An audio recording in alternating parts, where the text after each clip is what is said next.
billahi min syururi anfusina wa min sayyiati a'malina may yahdihillahu fala mudhillalah wa may yudlil fala hadiyalah.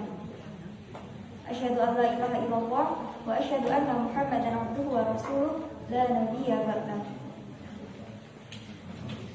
Bapak muadzin yang saya hormati, jamaah pengajian Kamis malam Jumat yang saya hormati, pimpinan Ranting Muhammadiyah Wonosobo Utara yang saya hormati, pimpinan Ranting Aisyah Wonosobo Utara yang saya hormati, pimpinan Ranting IPMPAI Muhammadiyah Wonosobo yang saya hormati, pengurus, pengasuh, dan santri Panti Asuhan Muhammadiyah Wonosobo yang saya sayangi dan insya Allah dirahmati oleh Allah.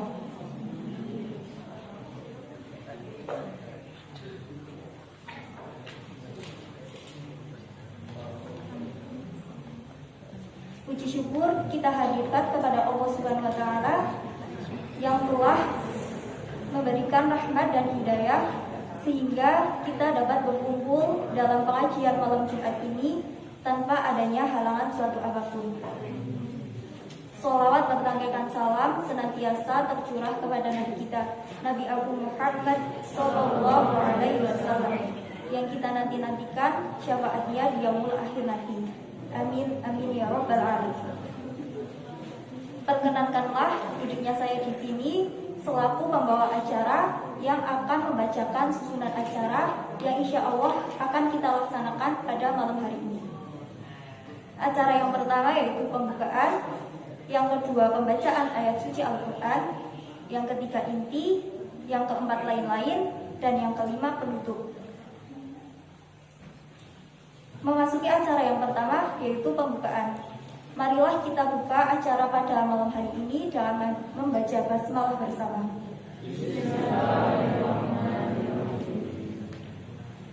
Dilanjutkan acara yang kedua yaitu pembacaan ayat suci Al-Quran yang akan dibacakan oleh saudari Rani. Kepadanya kami persilahkan. Assalamualaikum warahmatullahi wabarakatuh.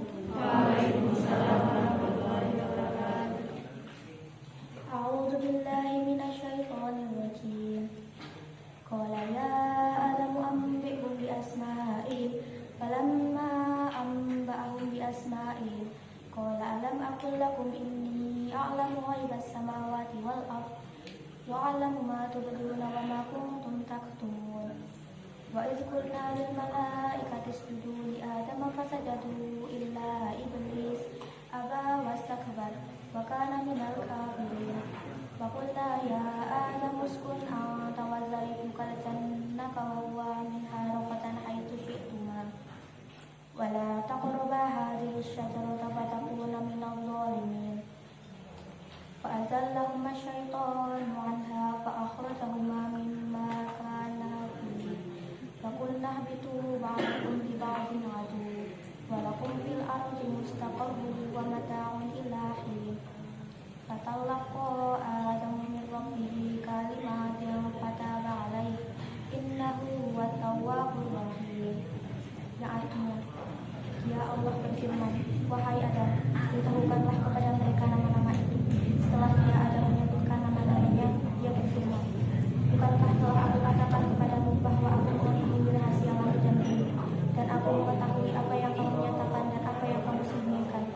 Dan ingatlah ketika kamu berfirman kepada para malaikat, sujudlah kamu kepada Adam, maka mereka pun sujud kecuali iblis. Dia menolak dan menyombongkan diri dan dia termasuk golongan yang kafir. Dan kami berfirman, wahai Adam, tinggallah engkau dan istrimu di dalam surga dan makanlah dengan nikmat berbagai makanan yang ada di sana sesukamu. Tetapi janganlah kamu dekati pohon ini, nanti kamu termasuk orang-orang yang zalim. Lalu setan memperdayakan keduanya dari surga sehingga keduanya dikeluarkan dari segala kenikmatan ketika keduanya di sana surga. Dan kami berfirman, turunlah kamu, sebagian kamu menjadi musuh bagi yang lain, dan bagi kamu ada tempat tinggal dan kesenangan di bumi sampai waktu yang ditentukan. Kemudian Adam menerima beberapa kalimat dari Tuhannya, lalu dia pun menerima tobatnya. Sungguh Allah Maha Penerima Tobat, Maha Penyayang. Assalamualaikum warahmatullahi wabarakatuh.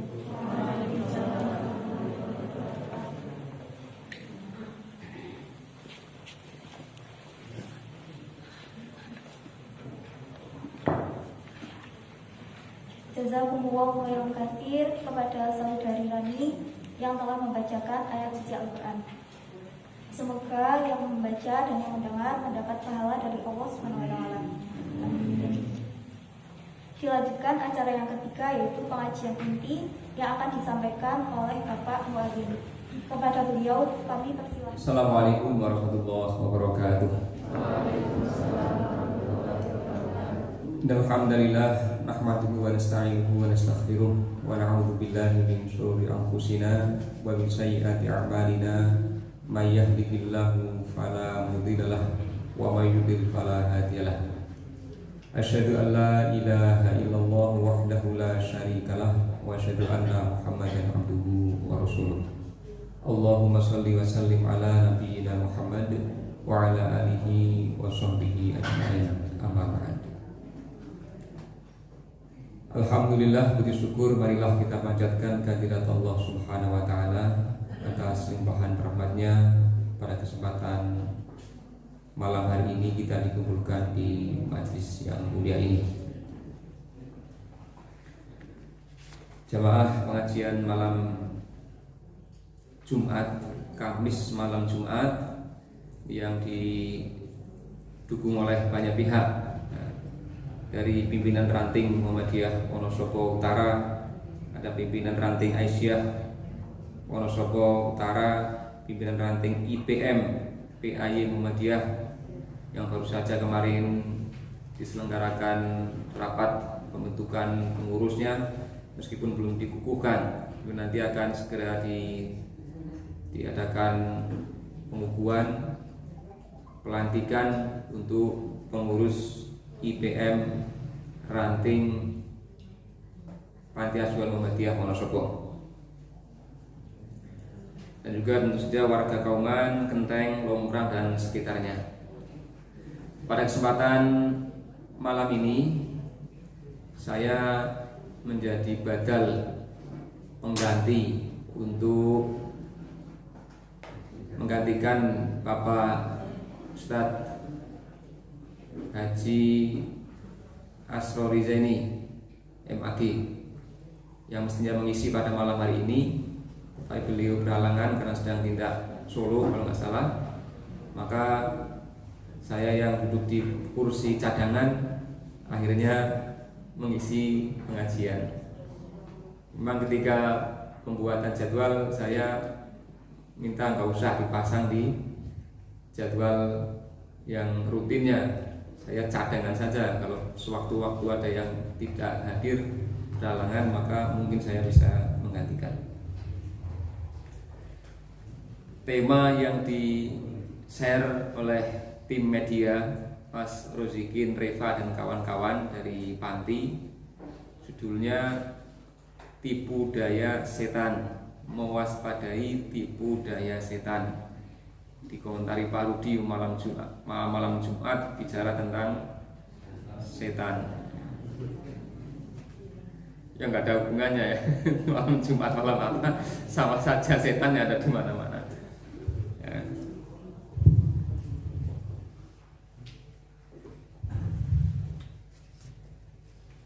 Nanti anak-anak minta tolong dibacakan. Yang pertama surat Al-A'raf ayat 16 sampai 17. Anak putri bawa Al-Quran enggak? Ngaji sama Al-Quran. Hafal masalahnya ya. Sudah hafal sehingga enggak perlu bawa Al-Quran, enggak perlu bawa mushaf. Yang putra, ya, bukakan surat Al-A'raf ayat 16 sampai 17. Surat ke berapa itu Al-A'raf? Surat ke 7. Mas Rozikin, bacakan. A'udzu billahi minasyaitonir rajim. Qala fa bima ahwaytani la aqtulanna lahum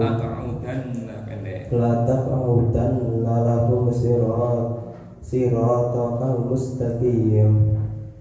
Thumma la'atiyannahum min bayni aydihim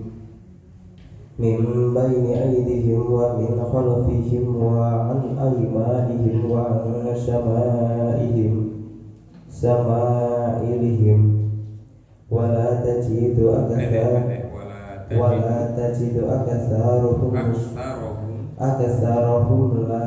aktsarahum syakirin. Ya, sekalian terjemahnya. Artinya, iblis menjawab, karena engkau telah menyesatkan aku, pasti aku akan selalu menghalangi mereka dari jalanmu yang lurus. Kemudian aku akan mendatangi mereka dari depan, dari belakang, dari kanan, dan dari kiri mereka. Dan engkau tidak akan mendapati kebanyakan mereka bersyukur. Ya, ini ayat yang pertama menjadikan topik bahasan kita, bahwa Allah telah menjelaskan tentang setan ini. Qala fa bima akhwaytani la aq'udanna lahum siratal mustaqim. Berkata iblis, karena engkau telah menghukum saya tersesat, sebagai makhluk yang tersesat, sebagai makhluk yang terkutuk, la aq'udanna lahum siratal mustaqim, maka saya benar-benar akan menghalang-halangi mereka, untuk mereka para manusia ini, siratal mustaqim, dari jalan yang lurus. Tsumma la'atiyannahum min baini aydihim wa min khalfihim wa an aymanihim wa an syama'ilihim. Kemudian saya akan mendatangi mereka dari muka, dari belakang mereka, dari kanan, dari kiri mereka, dan engkau tidak akan mendapati kebanyakan mereka itu sebagai orang-orang yang bersyukur. Inilah deklarasi iblis ataupun setan yang akan menyesatkan manusia. Jadi sudah menjadi tabiat, sudah memang ketetapan bahwa iblis ataupun setan ini adalah musuh bagi manusia. Di surat Al-An'am ayat 112 juga ditegaskan, wa kadzalika ja'alna likulli nabiyyin aduwasy syayatinal insi wal jinni yuhi ba'duhum ila ba'di zukhrufal qawli ghurura. Demikianlah kami jadikan likulli nabiyyin, bagi setiap nabi, aduan, musuh. Nabi itu punya musuh.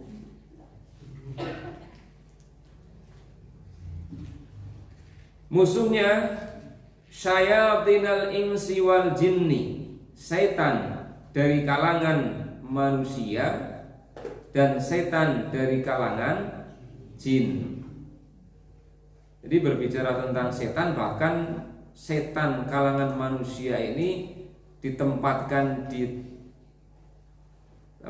pertama sebelum musuh berupa setan dari jin. Karena memang manusia ini banyak kelakuannya kelakuan setan juga. Bahkan ini mungkin terkadang lebih provokatif daripada setan yang berupa jin. Yuhi ba'duhum ila ba'di zuhrufal qawli ghurura, yang membisikkan kepada sebagian mereka, sebagian kepada sebagian yang lain, zuhrufal qaul, perkataan yang indah. Perkataan yang indah tetapi ghurura, bersifat menipu.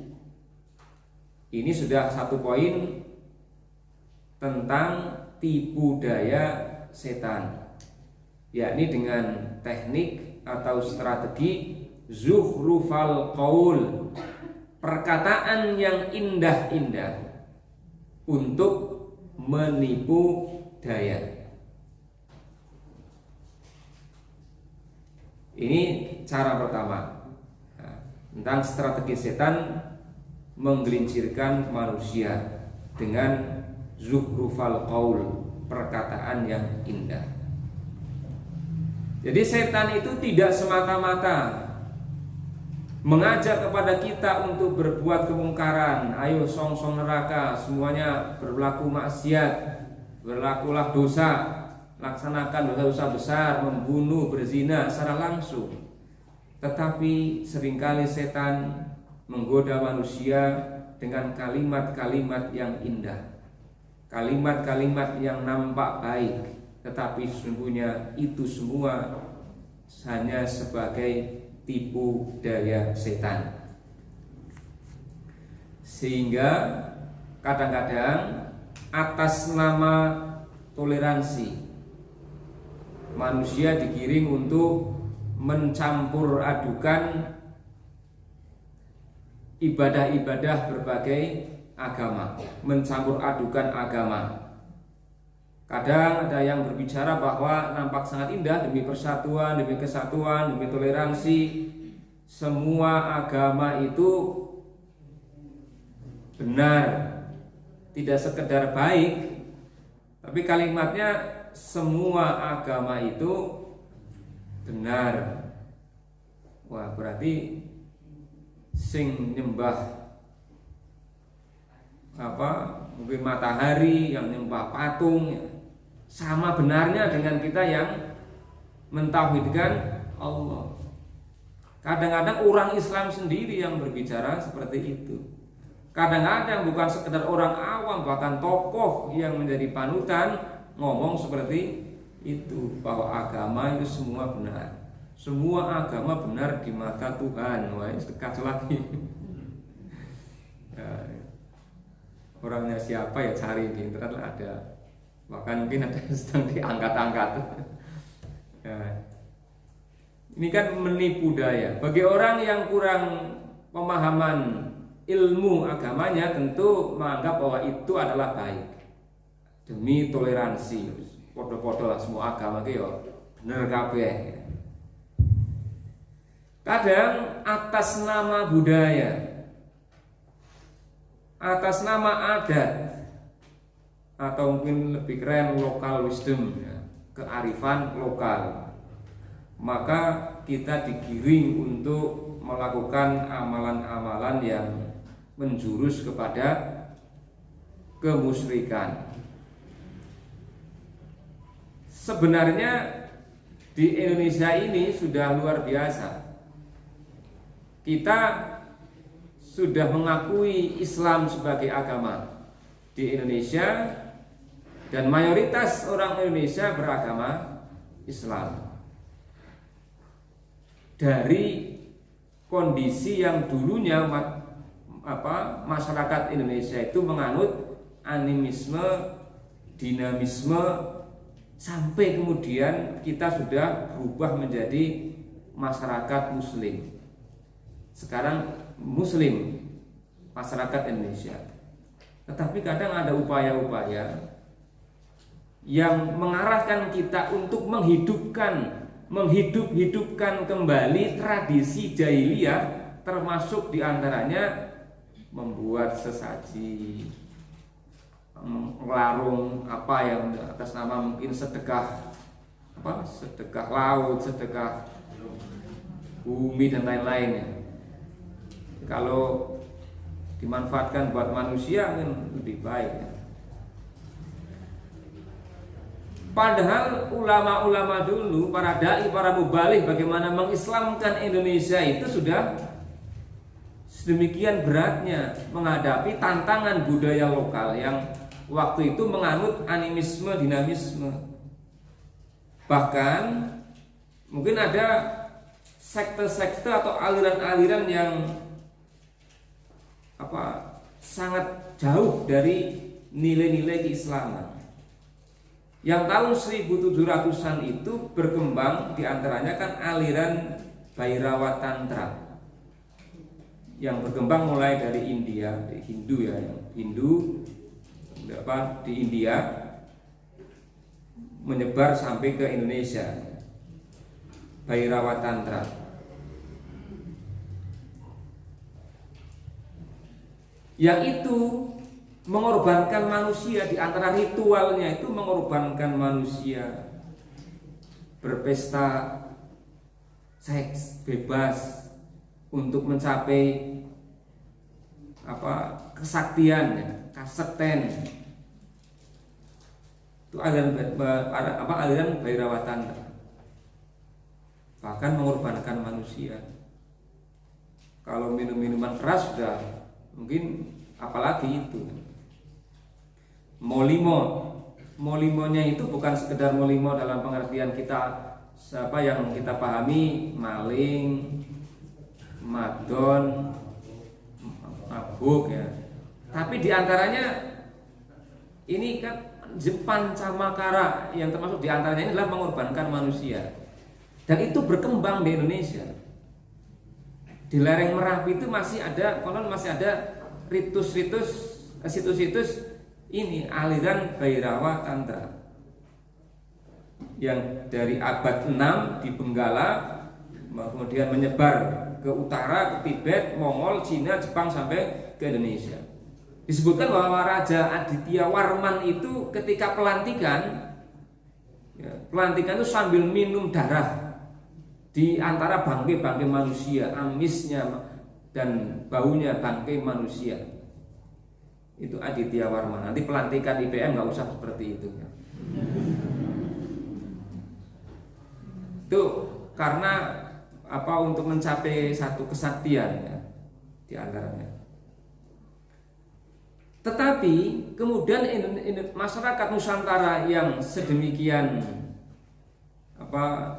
jauh dari nilai Islam kemudian bisa diislamisasi. Di tahun 1825, 1830, yakni perang Diponegoro, Kiai Mojo, salah satu penasehatnya atau guru spiritualnya Diponegoro itu sudah mengkonsolidasikan pasukan dari lereng Merapi. Artinya apa? Di tahun itu sudah dilakukan islamisasi. Ya. Ada luar biasa. Bagaimana dakwahnya kita nggak terfikirkan. Satu kondisi yang dulu masyarakat kita mempunyai aliran Bhairawa Tantra dengan kegiatan-kegiatan aktivitas yang sangat tidak bermoral, kemudian bisa diislamisasi. Nah, sekarang ini kadang-kadang dengan alasan tadi local wisdom, kearifan lokal, kita itu digiring kembali untuk menghidup-hidupkan tradisi-tradisi jahiliyah yang dulu berkembang. Bahkan digulirkan pemikiran bahwa agama yang asli di Indonesia itu bukan Islam. Islam itu agama pendatang.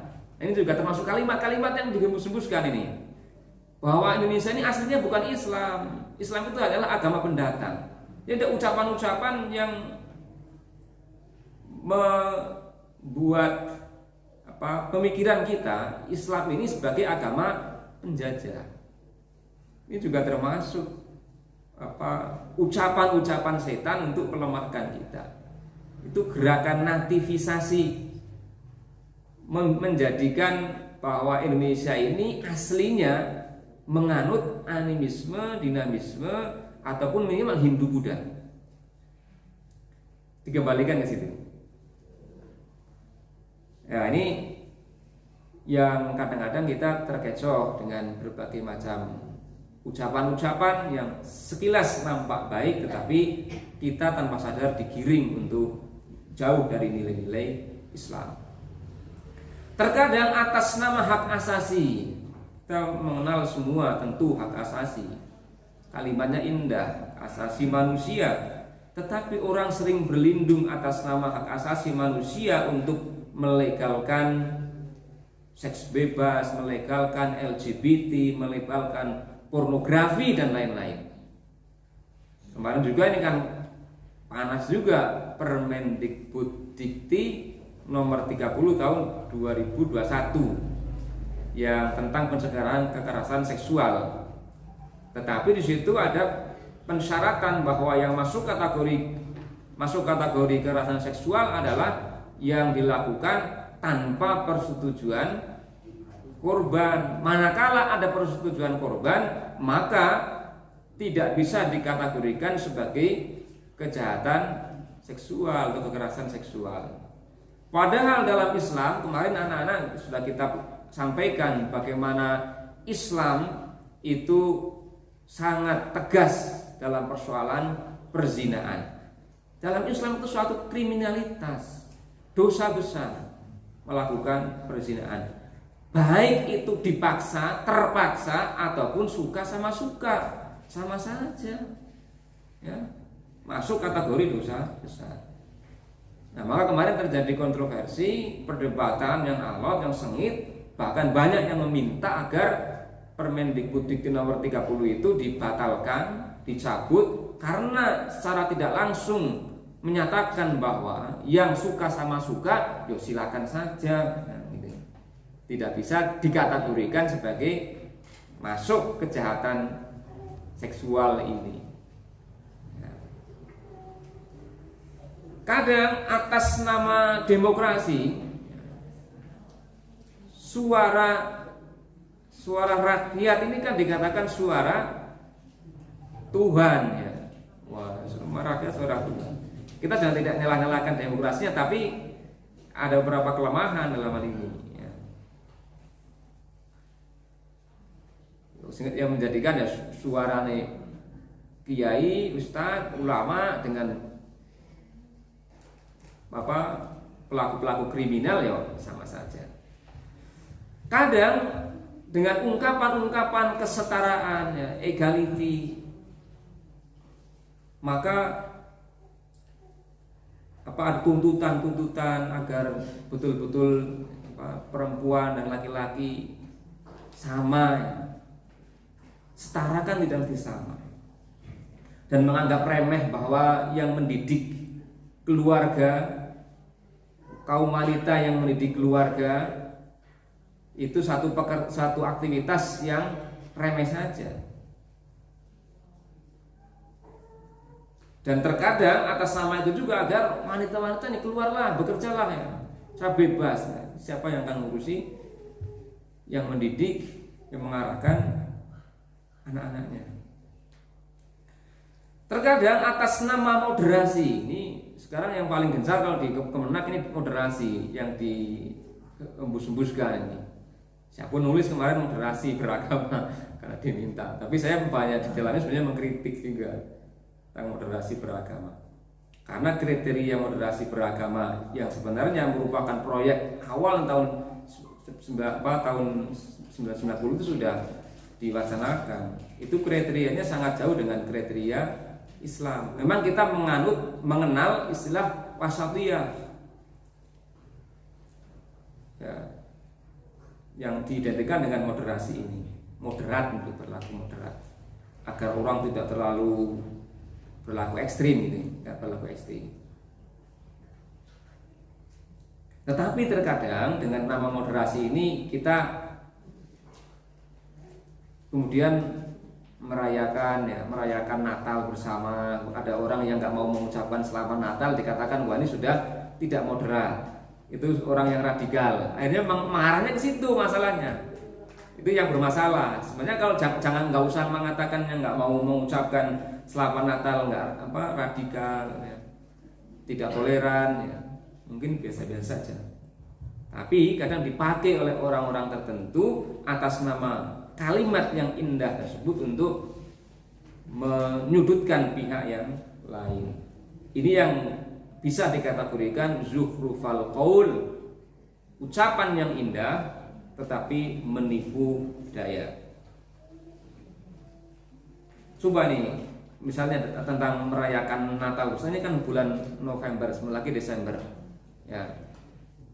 Tolong bukakan surat 19 ayat 88. Quran surat 19 ayat 88 juga.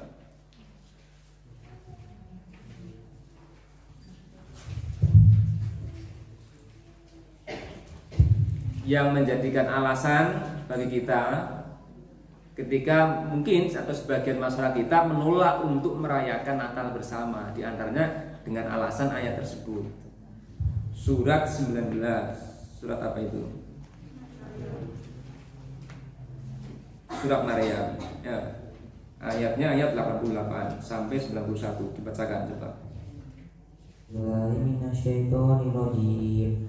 Wa qalu takhadar rahman walada wa laqad ji'tum syai'an idza takadu samawati yatafattarna minhu wa tasaqqal ardu wa takhirrul jibalu hatta yang ta'alir rahmani walada.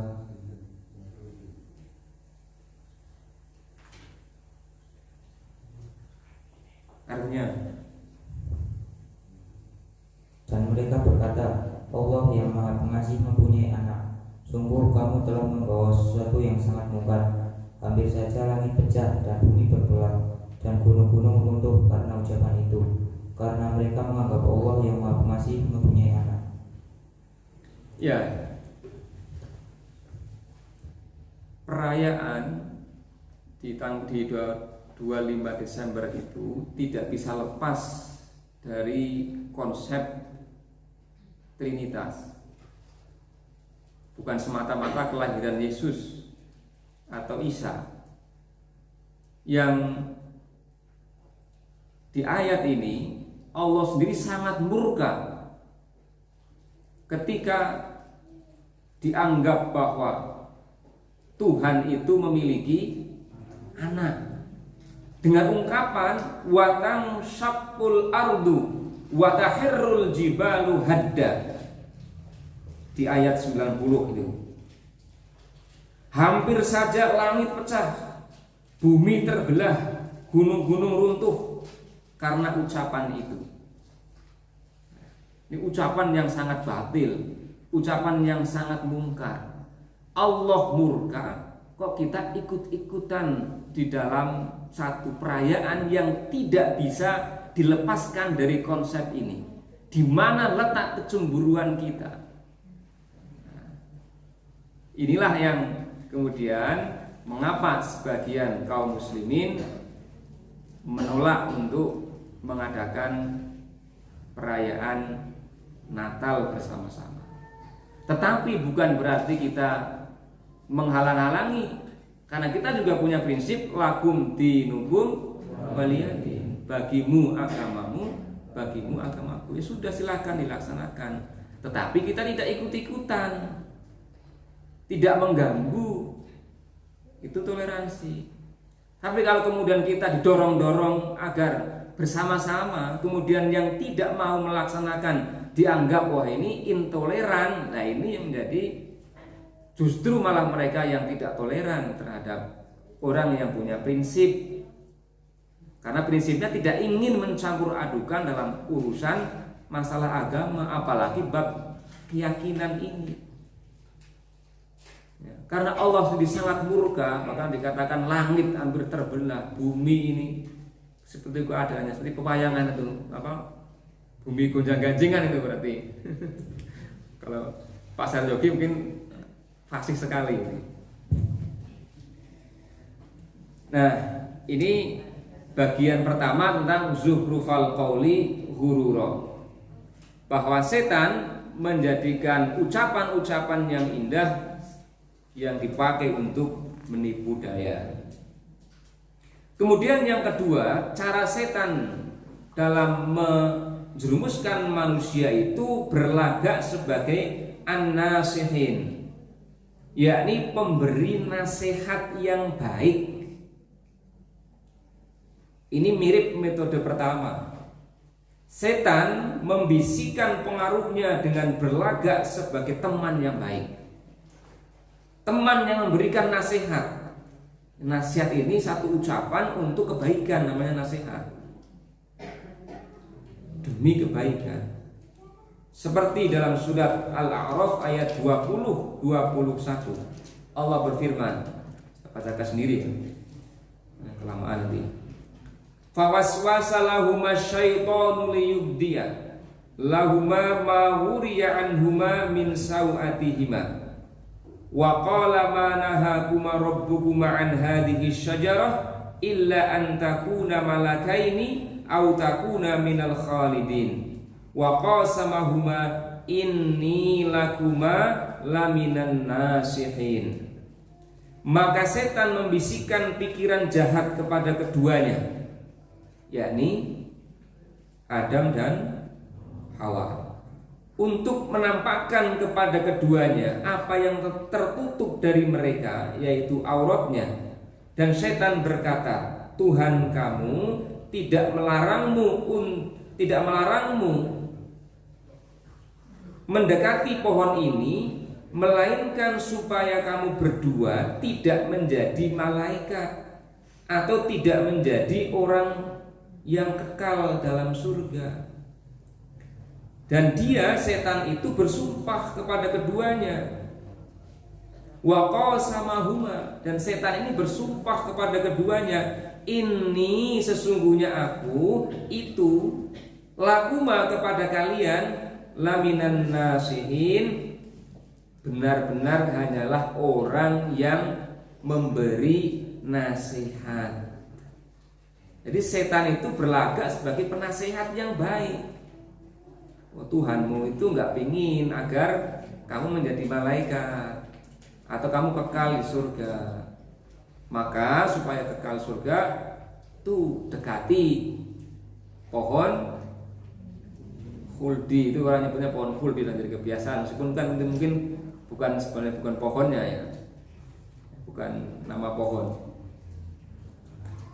Tadi di pengantar pengajian ketika tilawah Quran juga sudah disebutkan ya, kaitannya dengan interaksi antara iblis dengan Adam. Nah, ini berlagak sebagai penasehat yang baik. Ada kisah yang bisa menjadikan pelajaran buat kita. Ini mungkin sudah pernah kita dengarkan atau kita tahu tentang 3 orang bersaudara di zaman Bani Israel dengan seorang rahib. Seorang rahib ya, seorang pendeta, ahli agama. Mungkin kalau bahasa kita di Islam mungkin sufi ya, yang sudah tidak senang dengan keduniaan aslinya ini, sudah menjauh dari urusan duniawi.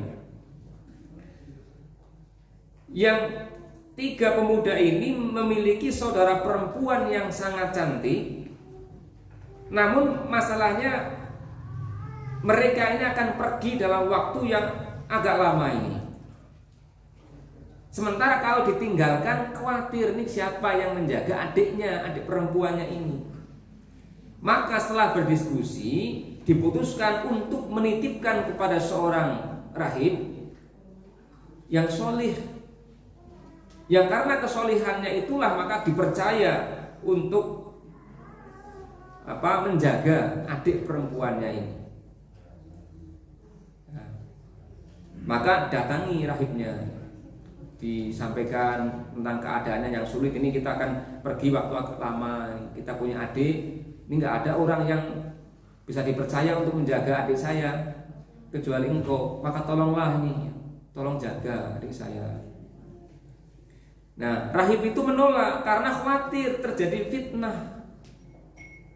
Tetapi karena terus dibujuk oleh pemuda itu, maka akhirnya gimana caranya ya ini?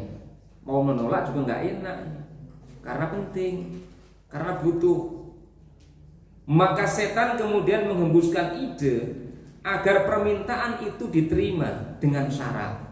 Ya wis lah, diterima saja, tapi ada syaratnya agar tidak terjadi fitnah, agar bisa menolong mereka tanpa mengganggu ibadah sang rahib ini. Maka dibuatlah syarat, saya akan menjaga saudari kalian selama kalian pergi dengan satu syarat, dia harus tinggal di rumah yang berbeda dengan rumahku.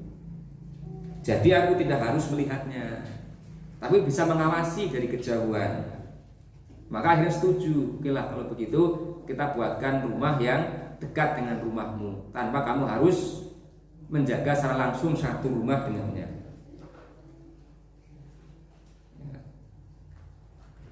Sebab nanti kalau hidup satu rumah tanpa ada ikatan, bukan suami istri, nanti masuk, kalau dalam bahasa sekarang ini masuk namanya ini, apa kemarin namanya kohabitasi. Kohabitasi itu kalau bahasa dulunya kumpul kebo. Kumpul kebo. Itu diperhalus lagi oleh setan. Jadi kohabitasi itu program mudah ya. Kalau anak-anak ini program kohabitasi, program kumpul kebo. Yang ternyata akan saya sampaikan ke anak-anak ini, survei di sisi di Ponorogo Care Center itu kepada para mahasiswa. Ternyata ini tahun 2007 ya, lama ya. Internet belum mungkin berkembang seperti sekarang. 9,86% mahasiswa melakukan kohabitasi, hidup bersama satu rumah tanpa ada satu ikatan, kumpul kebo ya. Ini 869 mahasiswa respondennya di Undip. Kemudian di UI, Universitas Indonesia Jakarta, itu lebih besar lagi, 36,2%. Hampir 50 kan, berarti kalau ada orang 100, 36 lebih melakukan kohabitasi alias kumpul kebo ya. Ini tidak saya bahas lagi karena sudah saya bahas ya, mengingatkan. Itu 2007 itu agak lama. Kalau sekarang berkembang internet, masing-masing udah pegang HP dari rumah, dari kamarnya di mana, itu semakin terprovokasi. Mungkin lebih dahsyat lagi surveinya kalau dilakukan survei. Nah, ini rahib ketika dipasrai anak putri untuk dijaga supaya tidak terjadi kohabitasi, maka jangan satu rumah gitu. Oke, ini maka idenya setan itu ya. Ya, setannya idenya begitu, Apur ya.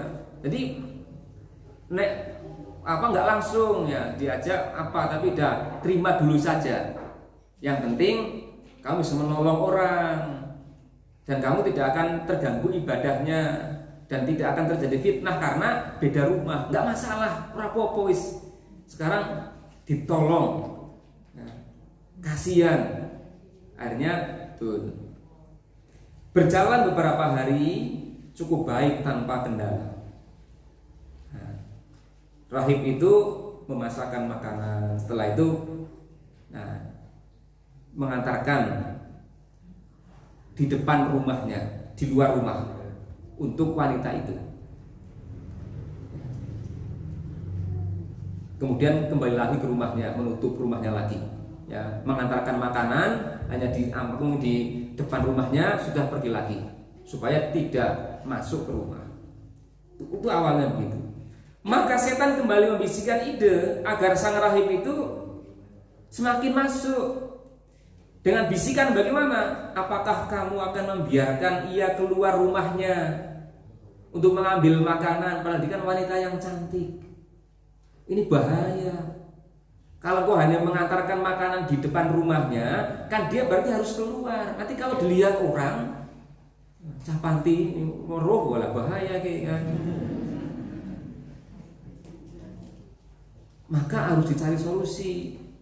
Ya, jangan biarkan dia keluar.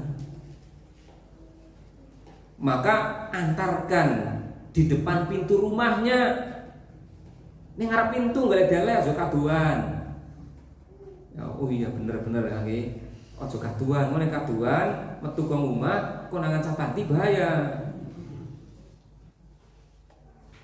Maka depan pintu rumahnya. Akhirnya ide itu dilaksanakan. Selang beberapa waktu, setan kembali menebarkan perangkapnya dengan memberikan bisikan. Ia hanya seorang wanita yang sendirian. Tidak ada orang lain yang diajak bercakap-cakap. Ia menjadi tahanan rumah sekarang. Coba nih, sudah beberapa hari, sudah beberapa minggu, nggak ada yang menemani. Dia seperti tahanan rumah, burung dalam sangkar itu kan. Burung dalam sangkar emas itu.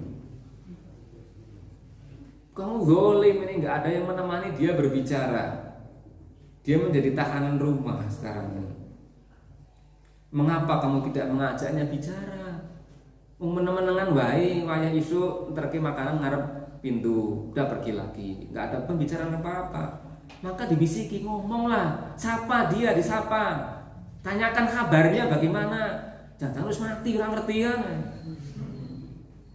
Maka akhirnya sang rahib itu berbicara dengan wanita itu untuk menanyakan keadaannya ataupun apa yang dibutuhkan. Ya.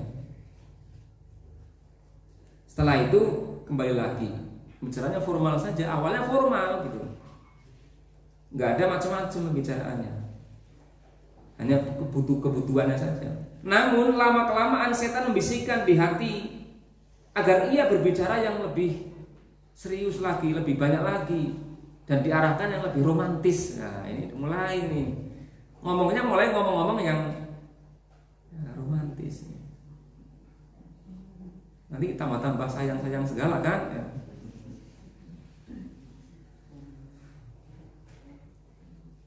Nah, setan mulai meniupkan hawa nafsu dalam jiwa mereka.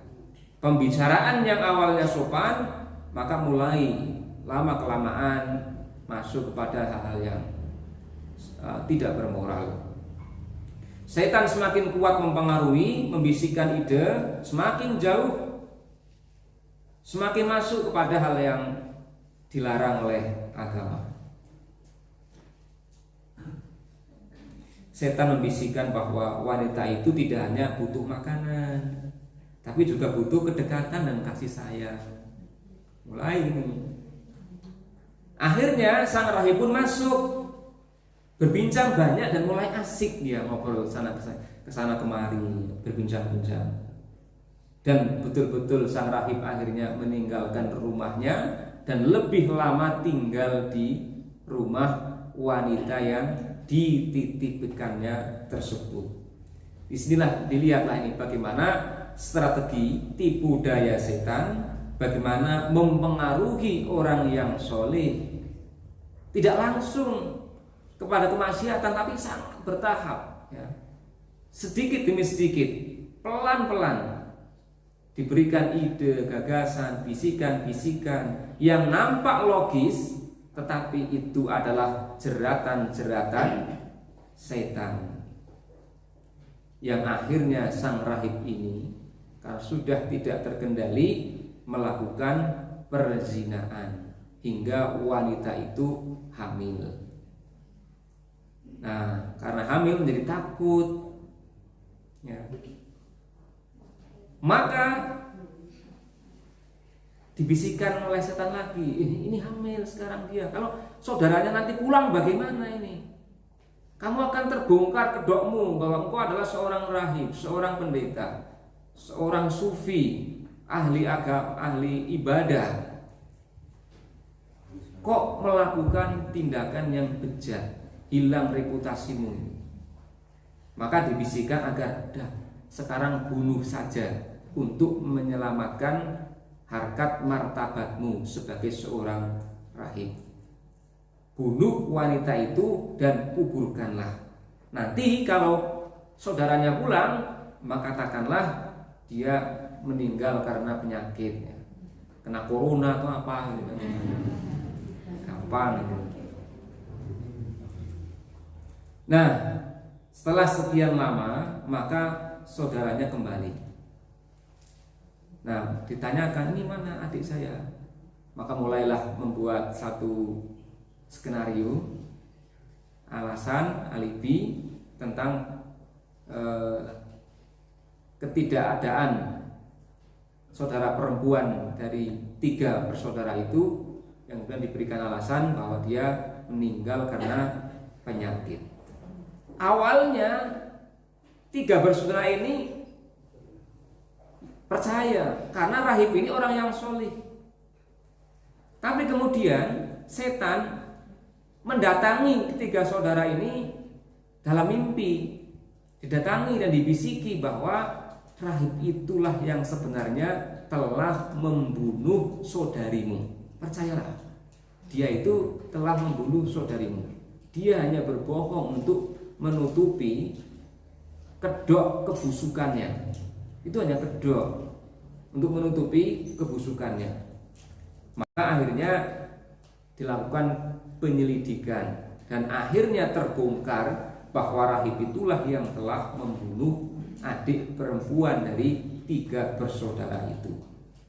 Akhirnya dihukum, sang rahib dihukum, diputuskan dengan hukuman gantung.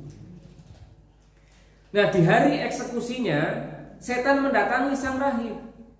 Dia mengatakan, akulah yang menjadikan wanita itu datang ke tempatmu, akulah yang menjadikanmu berbicara dengannya, akulah yang membuatmu masuk ke rumahnya dan akhirnya berzina. Dan aku pula yang membisikkanmu agar membunuhnya. Maka pada hari ini tidak ada yang dapat menolongmu selain aku. Maka ikutilah nasihatku, supaya aku menolongmu, sujudlah kepadaku. Supaya menundukkan kepalanya sebagai tanda bahwa dia bersujud kepada iblis. Sang rahib tidak bisa berbuat apa-apa selain mengikuti permintaan iblis itu, permintaan setan. Maka udah kamu sudah bersujud kepadaku, misi saya selesai. Inilah yang saya cari agar engkau mau bersujud kepadaku. Selain melakukan berbagai macam kemaksiatan. Nah, ini pelajaran buat kita bahwa satu dosa besar itu diawali dari langkah-langkah kecil. Maka dibahasakan dalam Quran, wala tattabi'u khutuwatis syaiton. Janganlah engkau mengikuti langkah-langkah setan. Kata khutuwatis syaiton, langkah-langkah setan, menunjukkan bahwa memang metodologi setan dalam menjerumuskan manusia itu setahap demi setahap. Nah, maka saya sangat tegas kepada anak-anak ini, sangat khawatir kalau kalian dalam bermedia sosial, dalam menggunakan perangkat-perangkat HP, perangkat internet dan lain-lain itu dipakai untuk hal-hal yang tidak ada manfaatnya. Mungkin dari hal ringan, obrolan ringan, santri putra, santri putri saling menyapa. Nah, lama-lama nyimpan fotonya, gambarnya, videonya, dan lain-lain. Orangnya dikit tenanan iki Pak Pur sing ngerti masalah ini ya. Pak Pur kan bagian besar dari keluarga besar Pandi ini dan yang ikut ya, berpartisipasi untuk mengarahkan anak-anak. Kemudian yang ketiga, cara yang ketiga setan dalam menjerumuskan manusia adalah dengan cara tazyin, yaitu menghiaskan perbuatan buruk agar tampak indah. Sebagaimana firman Allah surah Al-Hijr ayat 39, qala rabbi bima aghwaytani la uzayyinanna lahum fil ardi wa la ughwiyannahum ajma'in.